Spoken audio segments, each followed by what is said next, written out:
നഗരവാരധി നടുവിൽ ഞാനിൻ്റെ വിശേഷങ്ങളുമായി ശ്രീനിവാസൻ സംഗീത എന്നിവരാണ് മ്യാവൽ അതിഥികളായി ചേരുന്നത്. ഇരുവർക്കും മ്യാവലേക്ക് സ്വാഗതം. നഗരവാരധി നടുവിൽ ഞാൻ തിയേറ്ററുകളിൽ പ്രദർശനം തുടരുകയാണ്. ശ്രീനിവാസനെ സംബന്ധിച്ച് ഒരുപാട് മധ്യവർഗ വർത്തികളായ ഒരുപാട് പേരുടെ കഥകൾ പ്രമേയങ്ങളാക്കിയുള്ള സിനിമകൾ കൊണ്ടുവരികയും വിജയിപ്പിക്കുകയും ചെയ്തിട്ടുള്ള ആളാണ്. ആ ഒരു ചിന്തയിൽ നിന്ന് തന്നെയാണോ നഗരവാരധി നടുവിൽ ഞാനിൻ്റെ പിറവി? ഇത് ശരിക്കും പറഞ്ഞാൽ കഥാബീജം ശരിക്കും സംവിധായകൻ്റെയാണ്, ഷിബു ബാലൻ്റെയാണ്. അപ്പോൾ അതിൽ ആ കഥ ഷിബു പറഞ്ഞ സമയത്ത് സ്വാഭാവികമായും ഈ കാലഘട്ടത്തിൽ അങ്ങനൊരു സിനിമയുടെ ആവശ്യം ഉണ്ട്. അതെൻ്റെ മനസ്സിനെ സ്പർശിച്ചപ്പോൾ ഈ തിരക്കഥയുണ്ടായി എന്ന് വേണേൽ പറയാം. സംഗീത 10-14 വർഷത്തെ ഇടവേളയ്ക്ക് ശേഷമാണ് വീണ്ടും സിനിമയിലേക്ക് എത്തുന്നത്. മലയാളി പ്രേക്ഷകരിലേക്ക് ഈ ചിത്രത്തിലൂടെ എത്താം എന്ന് തീരുമാനിച്ചത് എപ്പോഴായിരുന്നു? അത് ശ്രീനി സാറോട് ഫോണിൽ സംസാരിച്ചപ്പോഴാണ് ഞാനിങ്ങനെ തീരുമാനിച്ചത് ചെയ്യാമെന്ന്. സിനിമയുടെ ഒരു കഥ കേട്ടതിന് ശേഷമാണോ ഈ സിനിമയിലേക്ക് എത്താമെന്ന് സംഗീത തീരുമാനിച്ചത്? കാര്യം രണ്ടുപേരും, ശ്രീനിവാസനും സംഗീതയും ഒരുമിച്ച ചിത്രം ചിന്താവിഷ്ടയായ ശ്യാമള വലിയ ഹിറ്റായിരുന്നു. മലയാളത്തിലെ എക്കാലത്തെയും വലിയ ഹിറ്റുകളിൽ ഒന്നാണ്. ആ ഒരു ഹിറ്റ് ജോഡി വീണ്ടും എത്തിയാൽ പ്രേക്ഷകർ സ്വീകരിക്കുമെന്നുള്ള ഒരു ചിന്തയുള്ളത് കൊണ്ടുകൂടിയാണോ സംഗീത ഇത് സെലക്ട് ചെയ്തത്? അതിൻ്റെ കഥ ആദ്യം ഞാൻ കേട്ടില്ല. ശ്രീനി സാറോടാണ് ഫോണിൽ സംസാരിച്ചത്. അപ്പോൾ ശ്രീനി സാർ പറയുമ്പോൾ അത് തീർച്ചയായിട്ടും ഒരു നല്ല കഥയായിരിക്കും എന്ന് എനിക്കറിയാം. എന്നാലും ഞാൻ ഓക്കെ എന്ന് പറഞ്ഞ ശേഷം എനിക്ക് ഞാൻ എന്താ ചെയ്യേണ്ടതെന്ന് അറിയാൻ വേണ്ടി ആ ലൈൻ പറഞ്ഞപ്പോൾ എനിക്ക് വളരെ ഇഷ്ടപ്പെട്ടു. അപ്പോൾ സന്തോഷമായിട്ട് ചെയ്തു. ചെറിയൊരു ഇടവേളയ്ക്ക് ശേഷമാണ് ശ്രീനിവാസൻ്റെയും തിരക്കഥയിൽ മലയാളത്തിലേക്ക് ഒരു ചിത്രം എത്തുന്നത്, നഗരവാരധി നടുവിൽ ഞാൻ. പ്രത്യേകിച്ച് നവാഗതനായ ഒരു സംവിധായകനൊപ്പം, ഷിബു ബാലൻ എന്ന സംവിധായകനൊപ്പം. എന്തുകൊണ്ടാണ് അദ്ദേഹം ആ കഥ പറഞ്ഞപ്പോൾ ഈ സിനിമ ചെയ്യാം, ആ സിനിമയ്ക്ക് തിരക്കഥ ഭാഷ്യം ഒരുക്കാം എന്നുള്ളൊരു തീരുമാനമെടുത്തത്? തീർച്ചയായിട്ടും ഞാൻ നേരത്തെ പറഞ്ഞതുപോലെ തന്നെ ഈ കാലഘട്ടത്തിൽ ഇങ്ങനൊരു കഥ വളരെ അത്യാവശ്യമാണ്. അത് നമ്മുടെ നാട്ടിലുള്ള മിഡിൽ ക്ലാസ് ആ വിഭാഗത്തിനെ റെപ്രസെൻ്റ് ചെയ്യുന്നൊരു ക്യാരക്ടേഴ്സാണ് വേണുവും സുനിതയും എന്ന് പറയുന്ന രണ്ട് ക്യാരക്ടേഴ്സ്. ശരിക്കും പറഞ്ഞാൽ അവരെ ഇപ്പോൾ ആൾക്കൂട്ടത്തിൽ നടന്നു പോയാൽ ഇവർ രണ്ടുപേരെയും ആരും തിരിച്ചറിയുക പോലുമില്ല. കാരണം അത്രത്തോളം പ്രാധാന്യമില്ലാത്ത, ആരാലും ശ്രദ്ധിക്കപ്പെടേണ്ടതായ പ്രത്യേകതകളൊന്നുമില്ലാത്ത രണ്ട് കഥാപാത്രങ്ങളാണ്. അപ്പം കേരളത്തിലെ ലക്ഷോപലക്ഷം ജനങ്ങളുടെ റെപ്രസെൻറ്റേറ്റീവ്സാണ് ഈ രണ്ട് ക്യാരക്ടേഴ്സും എന്ന് വേണേൽ പറയാം. കാരണം അവർ ഇപ്പം നഗരത്തിൽ അവർ അനുഭവിക്കുന്ന, നേരിടേണ്ടി വരുന്ന പ്രതിസന്ധികളും അതിനെ അതിജീവിക്കാൻ വേണ്ടി ഉള്ള ശ്രമങ്ങളും ഏതൊരു സാധാരണക്കാരൻ്റെയും ശ്രമങ്ങളാണ്.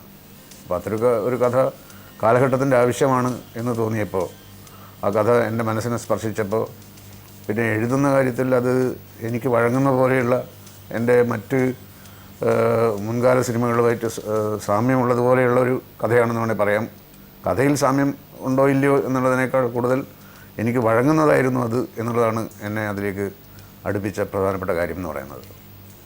ഒപ്പം ഒരു കുടുംബകഥ പറയുമ്പോൾ, അച്ഛൻ, അമ്മ, മകൾ എന്ന ഒരു കഥ പറയുമ്പോൾ താങ്കൾ പ്രമേയത്തിൽ എടുത്തിരിക്കുന്ന മറ്റൊരു കാര്യം, ഈ അച്ഛനും അമ്മയും വളരെ കൺസ്ട്രക്റ്റീവായിട്ട് മകളെ ഒന്നിനും നിർബന്ധിക്കാത്ത, അല്ലെങ്കിൽ എല്ലാ തരത്തിലും ഡോക്ടറാവണം, എഞ്ചിനീയർ ആവണം എന്ന് നിർബന്ധിക്കുന്ന ഒരു കാലഘട്ടത്തിൽ അങ്ങനെയല്ലാത്ത ഒരു അച്ഛനെയും അമ്മയുമാണ് താങ്കൾ ഈ ചിത്രത്തിൽ കാട്ടിയിരിക്കുന്നത്. ഒരുപക്ഷെ മകൻ്റെ അച്ഛൻ എന്ന ചിത്രത്തിൽ നിന്നൊക്കെ പ്രമേയപരമായ വ്യത്യാസം വരുന്നത്.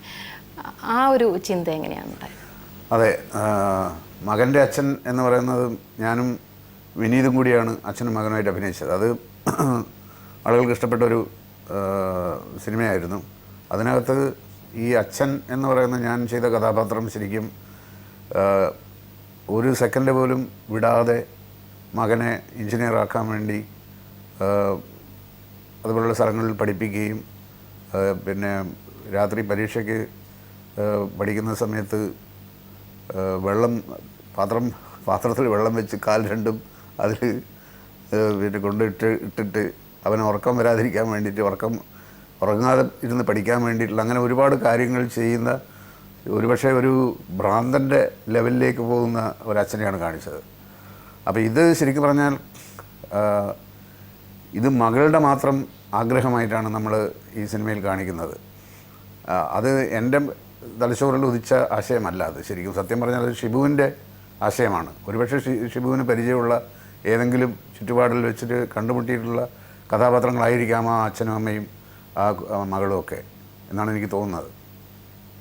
സംഗീതയുടെ കഥാപാത്രം സാധാരണ ഒരുപക്ഷെ അടുത്ത കാലത്ത് കണ്ട സ്ത്രീ കഥാപാത്രങ്ങളിൽ നിന്നൊക്കെ വ്യത്യസ്തതയുണ്ട്. കാരണം ഈ പറഞ്ഞതുപോലെ മകളെ ഒന്നിനും നിർബന്ധിക്കാത്ത ഒരു അമ്മ വേഷം, ഒരു ഐഡിയലായിട്ടുള്ളൊരു അമ്മ വേഷം, ഭാര്യ വേഷമായിരുന്നു. ആ വേഷം ചെയ്തതിന് ലഭിക്കുന്ന റിപ്പോർട്ടുകൾ എങ്ങനെയാണ്? പ്രേക്ഷകർ നൽകുന്ന റെസ്പോൺസുകൾ എങ്ങനെയാണ്? സംഗീത അത് നല്ല റെസ്പോൺസ് ഉണ്ട്. പിന്നെ എനിക്ക്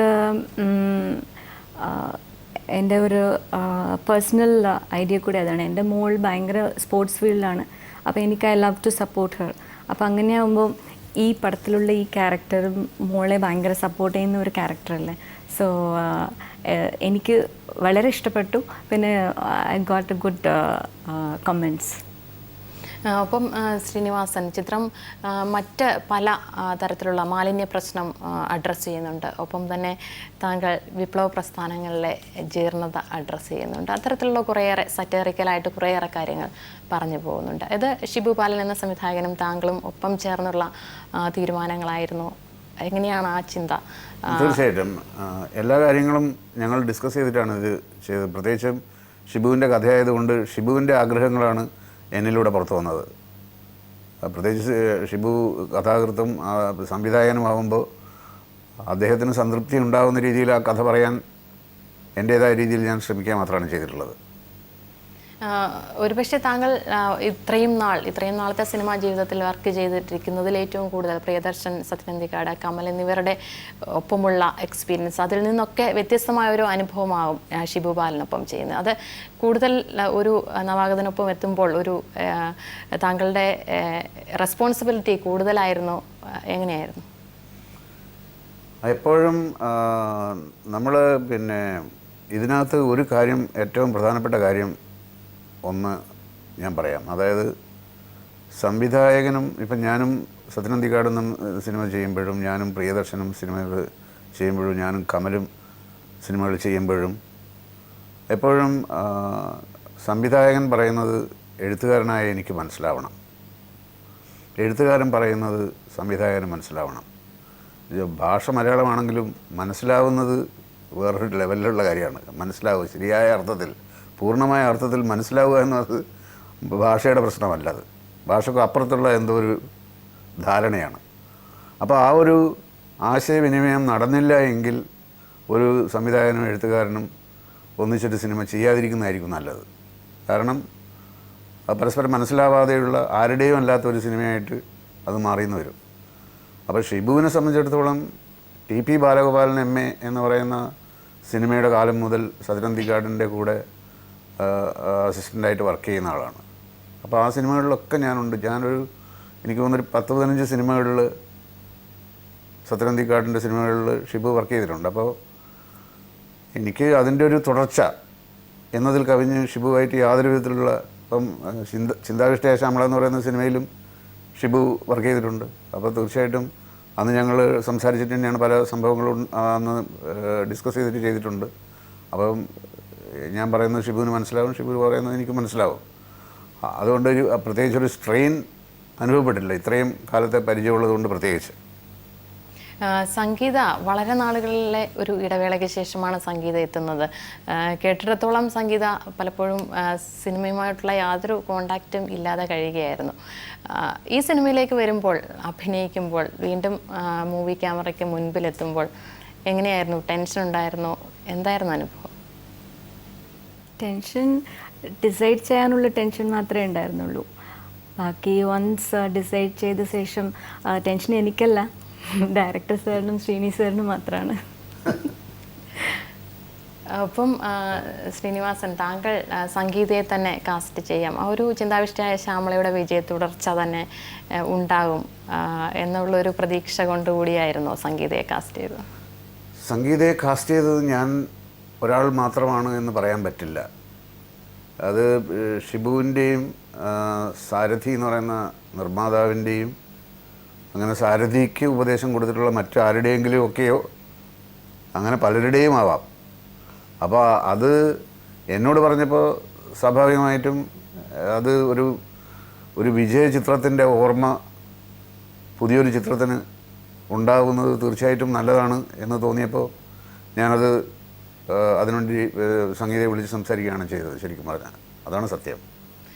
ഒപ്പം താങ്കളുടെ സിനിമയിൽ നഗരവാരത്തി നടുവിൽ ഞാൻ നഗരത്തിലെ തിരക്കുകളിൽ നിന്നും നഗരത്തിലെ മാലിന്യങ്ങളിൽ നിന്നും മാറി ഒരു ജൈവകൃഷി അടക്കമുള്ള കാര്യങ്ങൾ കൂടി ചിത്രം പറയുന്നുണ്ട്.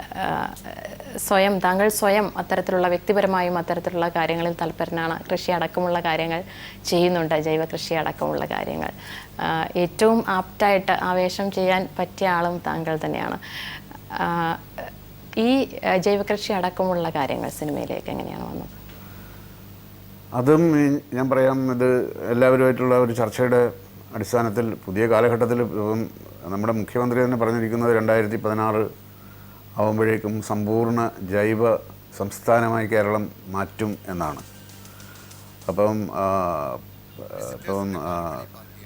CPIM പോലുള്ള പാർട്ടികളടക്കം പിന്നെ മാലിന്യ നിർമ്മാർജ്ജനത്തെപ്പറ്റിയും ജൈവ കൃഷിയുടെ പ്രാധാന്യത്തെപ്പറ്റിയും ചർച്ച ചെയ്യുകയും അതിനുവേണ്ടുന്ന പ്രവർത്തനങ്ങൾക്ക് നേതൃത്വം കൊടുക്കുകയും ചെയ്തുകൊണ്ടിരിക്കുകയാണ്. അങ്ങനെ രാഷ്ട്രീയ പാർട്ടികൾ, സ്കൂൾ കോളേജ് അധ്യാപകരും വിദ്യാർത്ഥികളും എന്ന് വേണ്ട കേരളത്തിൽ മൊത്തത്തിൽ ഞാൻ മാത്രമൊന്നുമല്ല, ഞാനതിൻ്റെ ഒരു ചെറിയൊരു പ്രേരക ഘടകം എന്ന് വേണമെങ്കിൽ പറയാം, വളരെ ചെറിയത്.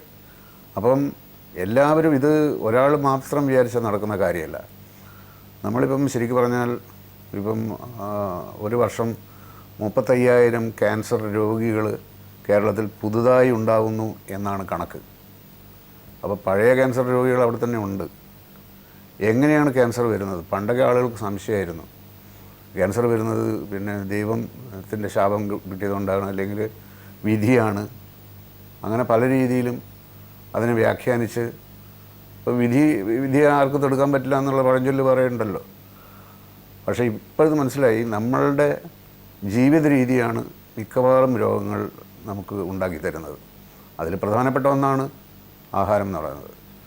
ആഹാരം മരുന്നായിരിക്കണം ആഹാരം എന്ന് അറിവുള്ളവർ പറഞ്ഞിട്ടുണ്ട്.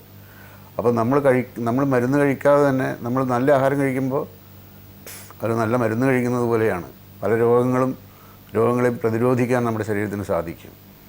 അപ്പോൾ ഈ എൻഡോസൾഫാൻ പോലെ പിന്നെ ഉള്ള മാരകമായ കീടനാശിനികളും രാസവളങ്ങളും ഉപയോഗിച്ചിട്ടുണ്ടാക്കുന്ന പച്ചക്കറികൾ തമിഴ്നാട്ടിൽ നിന്നും മറ്റും വരികയാണ്. അപ്പോൾ ബുദ്ധിയുണ്ടെന്ന് പറയുന്നത് നമ്മളിതൊക്കെ വാങ്ങി കഴിക്കുകയാണ്. അപ്പോൾ അതിനെതിരെ അത്തരം കാര്യങ്ങളെക്കുറിച്ചിട്ട് എല്ലാവർക്കും ബോധമുണ്ടെങ്കിലും ബോധത്തിലേക്ക് ഇടയ്ക്കിടയ്ക്ക് ഇങ്ങനെ പല രീതിയിലും അടിച്ചേൽപ്പിക്കേണ്ടി വരും ഇത്തരം കാര്യങ്ങൾ. എന്നാലേ കുറേശ്ശെയെങ്കിലും ബോധത്തിലേക്ക് ആളുകൾക്ക് എടുക്കാൻ പറ്റുള്ളൂ. കാരണം ആളുകൾക്ക് നിരവധി പ്രശ്നങ്ങളുടെ നടുവിലാണ്, നഗരവാരുധി നടുവിലാണ് ജനങ്ങൾ. അങ്ങനെ ഇരിക്കുമ്പോൾ അപ്പോൾ ജീവിക്കാൻ പൈസ ഉണ്ടാക്കാൻ വേണ്ടിയിട്ടുള്ള ഓട്ടത്തിലാണ്. അപ്പോൾ പലപ്പോഴും പിന്നെ പച്ചക്കറിയും അരിയും ഏത് കഴിക്കണമെന്നൊന്നും ആലോചിക്കാനും തീരുമാനമെടുക്കാനൊന്നും സമയമില്ലെന്നാണ് പറയുന്നത്. പക്ഷേ ഈ പണം എന്തിനു വേണ്ടിയിട്ടാണ്? ആശുപത്രി കൊടുക്കാനാണോ എന്ന് നമ്മൾ ആലോചിക്കേണ്ടതുണ്ട്. അങ്ങനെയാണെങ്കിൽ പണത്തിൻ്റെ ആവശ്യമില്ലല്ലോ. അപ്പോൾ നമ്മൾ ആദ്യം ചെയ്യേണ്ടത് പണം ഉണ്ടാക്കുന്നത് നമ്മൾ നല്ല ആഹാരം കഴിക്കാൻ കൂടി വേണ്ടിയാണ്. മനുഷ്യൻ്റെ നിലനിൽപ്പിൻ്റെ അടിസ്ഥാനം എന്ന് പറയുന്നത് തന്നെ അയാളുടെ ശരീരവും അയാളുടെ ആരോഗ്യവുമാണ്. അപ്പോൾ അത് മറന്നിട്ട് നമ്മൾ വേറെ എന്ത് പണത്തിൻ്റെ പിന്നാലെ ഓടിയിട്ടും കാര്യമില്ലല്ലോ. അപ്പോൾ അതിനു വേണ്ടിയാണ് നമ്മൾ ആഗ്രഹിക്കുന്നത്. നമ്മൾ കേരളത്തിലെ ജനങ്ങളിങ്ങനെ വേറെ സംസ്ഥാനങ്ങളിലുള്ള കൃഷിക്കാരെ, ഇതുപോലെ വിഷമടിച്ച് കയറ്റുന്ന കൃഷിക്കാരെ വിശ്വസിച്ചിട്ട് അവരെ പ്രോത്സാഹിപ്പിക്കാൻ പാടില്ലല്ലോ. നമ്മൾ രോഗത്തിന് അടിമപ്പെടാൻ പാടില്ലല്ലോ. അപ്പോൾ അതിൻ്റെ സന്ദേശം അത് സിനിമയിലൂടെ ആയാലും എങ്ങനെയായാലും ജീവിതത്തിലൂടെ ആയാലും അതൊന്ന് ചെയ്യേണ്ടത് ഈ കാലഘട്ടത്തിൻ്റെ ആവശ്യമാണെന്ന് എനിക്ക് തോന്നലുള്ളത് കൊണ്ട് ഞാൻ അതും ശ്രമിച്ചു എന്ന് വേണേൽ പറയാം. തീർച്ചയായും ആ നല്ല ഉദ്ദേശം പ്രേക്ഷകർ ഏറ്റെടുക്കട്ടെ. ഒപ്പം സംഗീത, ഈ ക്രിസ്തുമസ് സീസണിൽ മികച്ച അഭിപ്രായങ്ങൾ നേടുന്നുണ്ട് നഗരവാരത്തി നടുവിൽ. ഞാൻ സംഗീതയ്ക്ക് പുതിയ ധാരാളം പ്രൊജക്റ്റുകൾ വരുന്നുണ്ടാവും. എങ്ങനെയാണ്, തുടരാൻ തന്നെയാണോ സിനിമയിൽ തീരുമാനം? അങ്ങനെ പ്രത്യേകിച്ചിട്ട് പ്ലാൻസ് ഇല്ല, പക്ഷേ തീർച്ചയായിട്ടും എനിക്ക് ഇഷ്ടപ്പെട്ട നല്ല ക്യാരക്ടേഴ്സ് കിട്ടുമ്പോൾ ചെയ്യണമെന്നൊരു ആഗ്രഹം ഇപ്പോൾ ഉണ്ട്. തീർച്ചയായും അത്തരം വേഷങ്ങൾ ലഭിക്കട്ടെ. ഒപ്പം ശ്രീനിവാസൻ, താങ്കൾ കേട്ടിരിക്കും അടുത്ത കാലത്ത് രാജീവ് രവി നടത്തിയ ചില പരാമർശങ്ങൾ. അന്നും ഇന്നും താങ്കളുടെ സിനിമകളെ, താങ്കളുടെ തിരക്കഥകളെ വെറുക്കുന്നു എന്ന തരത്തിലായിരുന്നു അദ്ദേഹത്തിൻ്റെ പരാമർശങ്ങൾ. താങ്കൾ ഈ വിഷയത്തിൽ ഇതുവരെ പ്രതികരിച്ച് കണ്ടിട്ടില്ല. എന്താണ് താങ്കൾക്ക് പറയാനുള്ളത്? അതായത് ഒരാളുടെ സിനിമ ഇഷ്ടപ്പെടുന്നതും ഇഷ്ടപ്പെടാത്തതും ഒരു പുതിയ കാര്യമൊന്നുമല്ല. മറ്റൊരാൾക്ക് ഇഷ്ടപ്പെടണമെന്നുള്ള നിർബന്ധമൊന്നുമില്ല. കാരണം ഓരോരാൾക്കും ഓരോ അഭിപ്രായം ഉണ്ടാവും. പക്ഷേ ഇഷ്ടപ്പെടുന്നതിനും അപ്പുറത്ത് ഉള്ള ഒരു പദപ്രയോഗം വളരെ ശ്രദ്ധിക്കേണ്ട ഒന്നാണെന്ന് എനിക്ക് തോന്നുന്നു. കാരണം വെറുക്കുന്നു എന്നാണ് പറഞ്ഞിരിക്കുന്നത്. അപ്പോൾ അതൊന്ന് വ്യക്തിപരമായ എന്തോ ഒരു ഇഷ്യൂ ആണത്. അത് സിനിമയെ സംബന്ധിക്കുന്ന ഒരു കാര്യം പറയുന്ന സമയത്ത് വെറുപ്പാണെന്ന് പറയണമെങ്കിൽ അതിനകത്ത് പ്രശ്നമുണ്ട്. എനിക്ക് തോന്നുന്നത് എൻ്റെ സിനിമകൾ ആ പറഞ്ഞ ആളെ കടിക്കുകയോ കുത്തുകയോ മുറിവേൽപ്പിക്കുകയോ അങ്ങനെ എന്തോ ചെയ്തിട്ടുണ്ടാവണം. അല്ലെങ്കിൽ വെറുക്കേണ്ട കാര്യമില്ല. അത് മാത്രമേ എനിക്ക് തോന്നിയുള്ളൂ. തിരിച്ച് താങ്കൾ അദ്ദേഹത്തിൻ്റെ സിനിമകളെ പറ്റി എന്തഭിപ്രായം പറയും? അല്ല, ഞാനിപ്പോൾ അങ്ങനെ ഒരു പ്രതികാര നടപടിയായിട്ട് ഉടനെ അദ്ദേഹത്തിൻ്റെ സിനിമകൾ മോശമാണെന്ന് പറയാനോ അതൊന്നും എൻ്റെ വിഷയമേ അല്ല. അതൊക്കെ വിവരമുള്ള ആൾക്കാർ വിലയിരുത്തട്ടെ. പിന്നെ ചില സിനിമകളൊക്കെ നമുക്ക് അഭിപ്രായം പറയണമെങ്കിൽ കഞ്ചാവ് വലിക്കണം, എന്നാലേ അഭിപ്രായം പറയാൻ പറ്റുള്ളൂ. നമ്മളിപ്പം സിനിമയിൽ കുറേ ആൾക്കാർ അതായത് കഞ്ചാവ് അടിച്ചു കഴിഞ്ഞാൽ ബുദ്ധിജീവികളാവും എന്ന് വിചാരിക്കുന്ന കുറേ ആളുകൾ ഇറങ്ങിയിട്ടുണ്ട്. അവർ ശരിക്കും സിനിമയെ തുറക്കാൻ വന്ന പാർട്ടികളാണ്. അപ്പം ഇവരെയൊക്കെ പോലീസ് പിടിച്ച് അകത്തിടുകയാണ് വേണ്ടത്. കാരണം ബാൻ ചെയ്തിട്ടുള്ള സാധനമാണ്. ഇതൊരു മഹത്തായ സാധനമൊന്നുമല്ല ഈ കഞ്ചാവ്. പണ്ട് കള്ള് വാങ്ങിച്ച് കുടിക്കാൻ കാശില്ലാത്ത പാവപ്പെട്ട ആൾക്കാർ അവരുടെ ലഹരിക്ക് വേണ്ടി ഉപയോഗിച്ചിരുന്ന സാധനമാണ്. ഇത് വലിച്ചാൽ ബുദ്ധിയൊന്നും ഉണ്ടാവില്ല. ബുദ്ധി ഉള്ളവന് എന്ത് വലിച്ചാലും കുഴപ്പമില്ല. ബുദ്ധി ഇല്ലാത്തവന് ഇത് വലിച്ചിട്ട് ബുദ്ധിജീവിയായി എന്ന് വിചാരിക്കുന്നതാണ് ഏറ്റവും വലിയ കുഴപ്പം. കഞ്ചാവിൻ്റെ അകത്ത് ബുദ്ധി എന്ന് പറയുന്ന സാധനമേ ഇല്ല. ഉള്ള ബുദ്ധി വർദ്ധിക്കുമെന്ന് വിചാരിച്ചിട്ട് ആരും ഇത് വലിക്കുകയും വേണ്ട. ഇത് ഇവിടെ വ്യാപകമായിട്ട് ഇപ്പം മലയാള സിനിമയിലുണ്ട്. അത് നിയന്ത്രിക്കണം എന്നുള്ളൊരു അഭിപ്രായം എനിക്കുണ്ട്. തീർച്ചയായും വളരെ നന്ദി താങ്കളുടെ അഭിപ്രായം പറഞ്ഞതിന്. ഒപ്പം ശ്രീനിവാസൻ്റെ തിരക്കഥയും സംവിധാനവും ചേർന്ന ഒരു ചിത്രം കൂടി പ്രേക്ഷകർ പ്രതീക്ഷിക്കുന്നുണ്ട്. പുതുവർഷത്തിൽ അത് ഉണ്ടാവുമെന്ന് പ്രതീക്ഷിക്കാമോ? അങ്ങനെയൊന്നും തീരുമാനം എടുത്തിട്ടില്ല. ഓക്കെ, നന്ദി. എല്ലാവിധ ആശംസകളും നഗരവാരത്തി നടുവിൽ വിജയമാവട്ടെ. ഈ ക്രിസ്മസിന് വലിയ വിജയം സംഗീതയ്ക്കും ശ്രീനിവാസനും ഉണ്ടാവട്ടെ. നന്ദി. നന്ദി.